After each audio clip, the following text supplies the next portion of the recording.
Mighty Healthy has pretty much changed the way that I look at things, especially now that I appreciate, I appreciate working, I appreciate how things come from an idea into fruition and it's executed to your whole liking.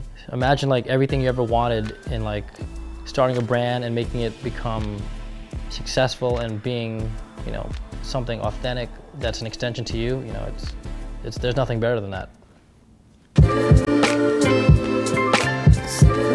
Some of the misconceptions about owning and operating a brand is that you don't work and just, every day is like chill, and being an owner, there's fires every day that you have to put out, and it's nonstop. It happens every day.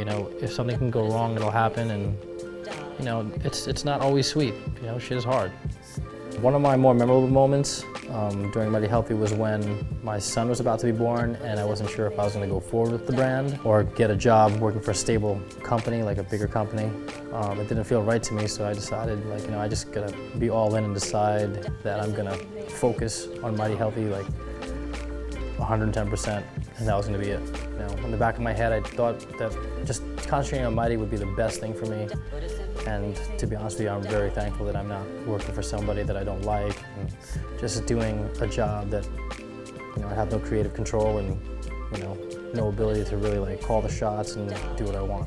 Before this, I was working in the IT industry, and I worked for a financial firm with a bunch of broker douchebags.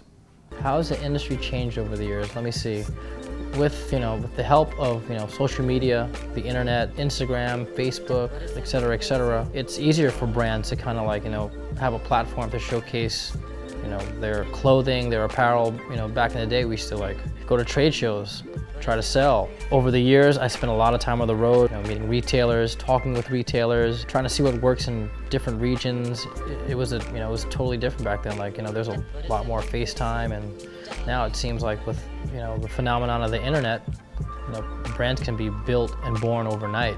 You could just have one quick post that everybody likes. It'll end up being on Tumblr, etc., and all of a sudden you're this big brand that was just born literally overnight. If you really want to start a brand, really think about if you're really going to be dedicated and if you have the money and the time to kind of really concentrate on this thing, because it's a lot of work. Your hours don't end 9 to 5. It's going to go on all day, and all sorts of problems will happen, and it's really it's a big project to do. And if you want to get it out of your system, do it, try it out, see if it's for you. If it's not for you, at least you tried. Looking back now, I think I would not change a thing. I'm glad I went through this life experience of making mistakes and kind of learning on a whim on what to do and what not to do with the brand. And sometimes a hard-headed never learn. No, I wouldn't change a thing. I like where I'm at right now, and I'm very, very, very fortunate that things are still going well.